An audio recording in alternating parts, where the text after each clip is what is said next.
Chapter 15. Whisper in the dark Thomas had taken the day off, something Anna rarely saw, and she made sure to remind him.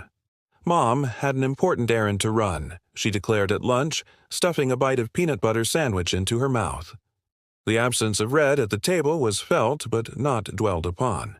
Today was about Daddy and Anna, and that meant a day filled with relentless energy and the kind of unfiltered love only a child could give. The house was quiet now, a rare thing. Anna had finally slowed down after running victorious from whatever imaginary war she had waged against her dolls. Thomas sat at the kitchen table, enjoying the rare moment of stillness when Anna, out of nowhere, said, "Daddy, what's a Magic Joe?" The words startled him, made his stomach twist for reasons he couldn't place. "Well, honey, I don't know. What is a Magic Joe?" he asked, trying to keep his voice light. Anna tilted her head, thinking, then focused back on him, her little face deadly serious. A dead man, if he don't stop. Thomas froze. The room felt colder. "Honey, where did you hear that?" he asked carefully, his pulse pounding in his ears. Anna huffed, frustrated that she even had to explain. "The man, Daddy. You know, the one in the mountain." She rolled her eyes like he was the child and she the adult, annoyed at his ignorance. "You know," she pressed. "That man. You have to know him, Daddy. He's always here when you stop." Thomas felt something sharp and electric crawl up his spine. "I don't know that man," he insisted, swallowing thickly. "I've never seen him." Anna frowned. "He says you did. Once. And that's enough." Thomas felt lightheaded, his vision dimming at the edges.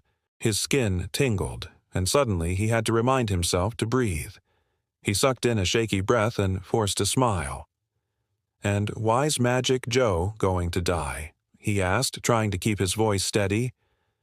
"Because Mommy found him in the swamp," Anna said, matter of fact as if discussing the weather. "And he don't like anybody trying to stop him from what he wants." The words hit him like a sledgehammer to the chest. His hands clenched into fists against his thighs. What the hell was happening? "It's okay, Daddy," Anna continued, completely unaffected. "It's not the same inn.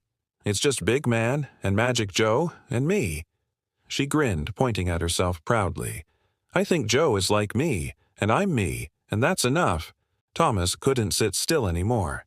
He shot up from the table, running his hands through his sweat-damp hair, slicking it back.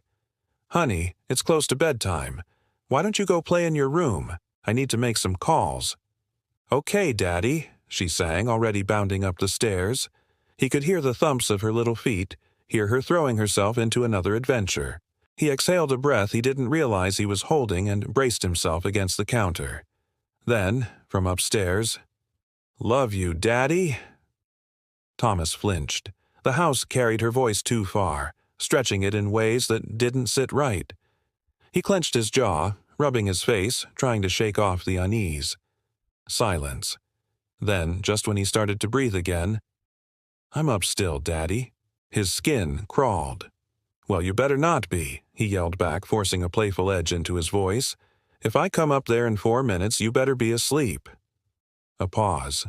Then, "Okay, Daddy, I love you. Good night." He swallowed. "I'll be up in a few to tuck you in." As he stood there, trying to piece together what the hell just happened, he couldn't shake the feeling that something was listening. And it wasn't Anna.